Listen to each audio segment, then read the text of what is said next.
Hey, Trienne here, your leadership performance coach. Thank you so much for coming back to the Be That Create That channel. I wanted to share with you guys today 3 ways that you can have the biggest impact on leadership. And that starts with ourselves, right? I teach all the time that our leadership comes specifically from leading ourselves first. So today, what I want to think about is whether you're a business owner, you are a manager, you're in charge of a team, whatever it is, your leadership style has a trickle down effect that is going to impact everything and everyone in your organization. So, how do you make your impact the best that it can be? Well, I'm going to give you 3 ways today, plus a bonus that is always my favorite. But we have to think about the way that leadership flows in our organization. We know that, like a stream, the energy and the positivity can flow through an organization from the top down. It goes through every department, it goes through every work group, it goes through every committee, it goes through every individual. So some things about leadership really never change. You want someone who is in full integrity. You want someone who is consistent. You want someone you feel is fair, has some empathy. And I feel like one of the most important things that you want is a vision.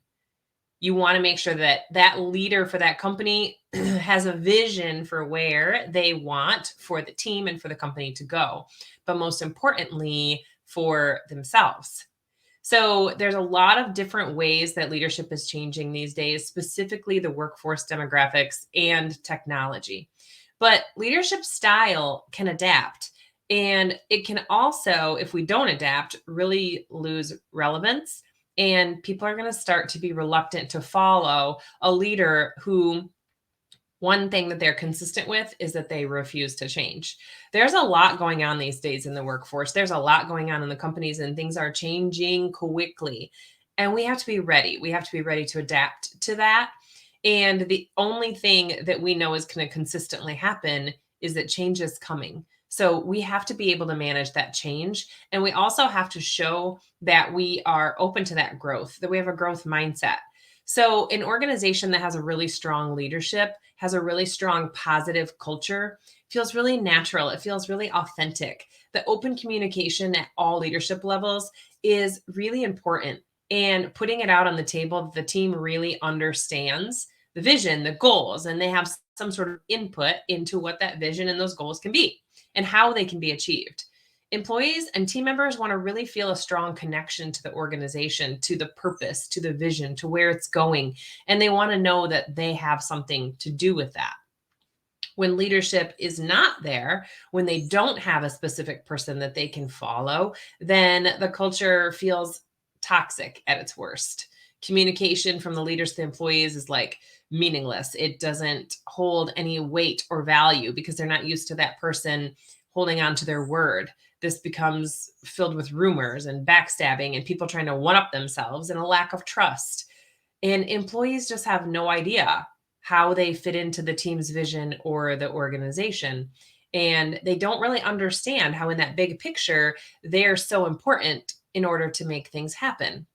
So that can be really frustrating. And we know that most of the time now, a reason that a person leaves a job is not the job itself.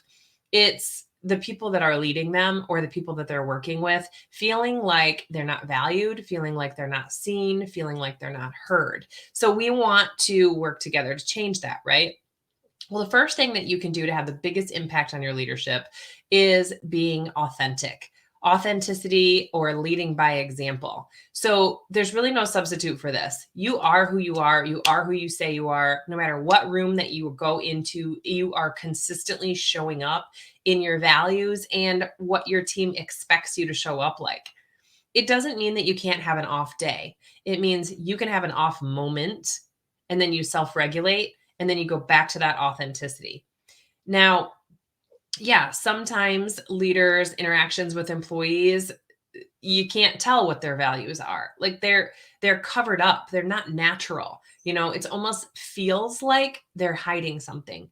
And we want to remember that as an authentic leader, when we make a mistake, those mistakes are proof that we're learning. The way that we handle a mistake, it's an opportunity for us to learn how we want to or how we don't want to do something.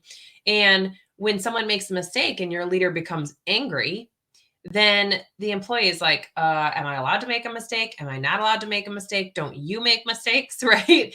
So, authenticity or leading by example is really important to make one of your biggest impacts on leadership.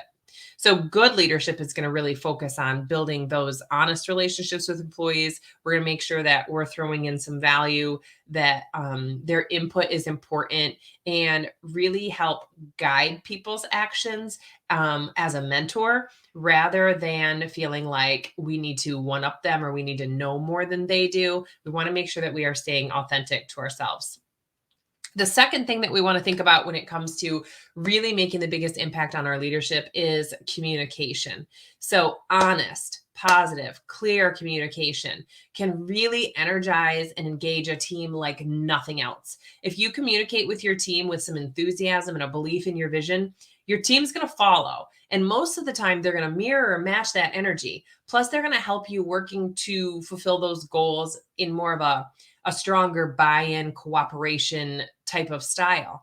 And one way to encourage this connection is to help employees understand why we are doing what we're doing as a group or an organization, and really inspire some of that enthusiasm in them towards that common goal. And sometimes that starts with asking questions. I always go back from a communication standpoint when I'm working with my clients. It's like, okay, you want to talk so that others will listen. How about you listen so that others will talk? And then you'll see what happens to your team. That's going to create buy-in. That's going to create the energy that we need to move forward, is to open up the ability to have conversations together.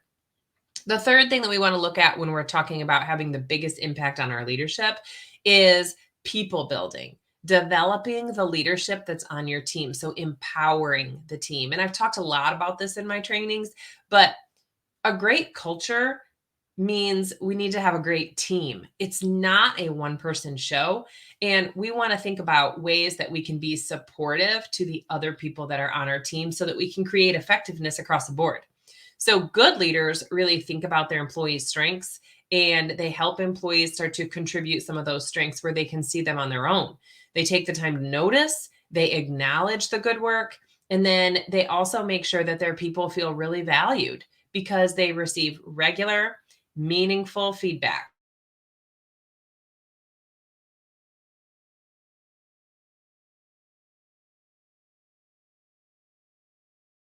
There's room for these, right? So mistakes are opportunities, right? So when people feel supported, valued, confident, they start to show those things within their team. And then you're starting to get support from other people on that team and you're building that empowerment. Okay.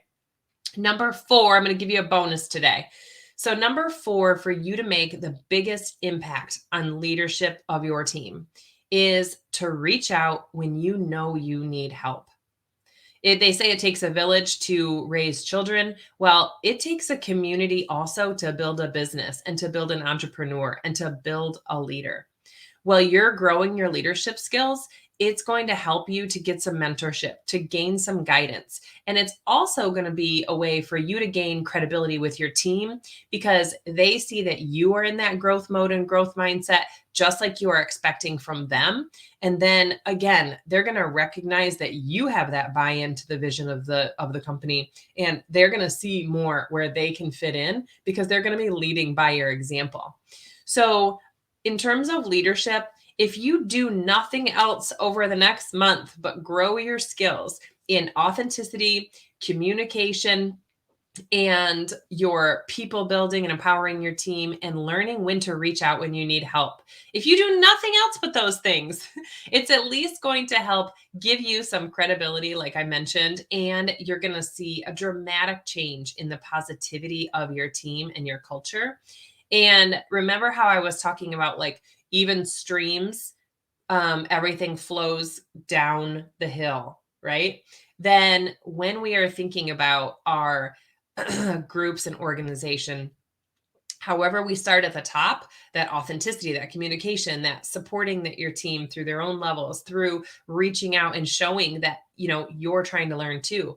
all of those behaviors are going to start a ripple effect. They're going to start dripping on the other people that are in our company and our team so that those people feel empowered to do some of these same things.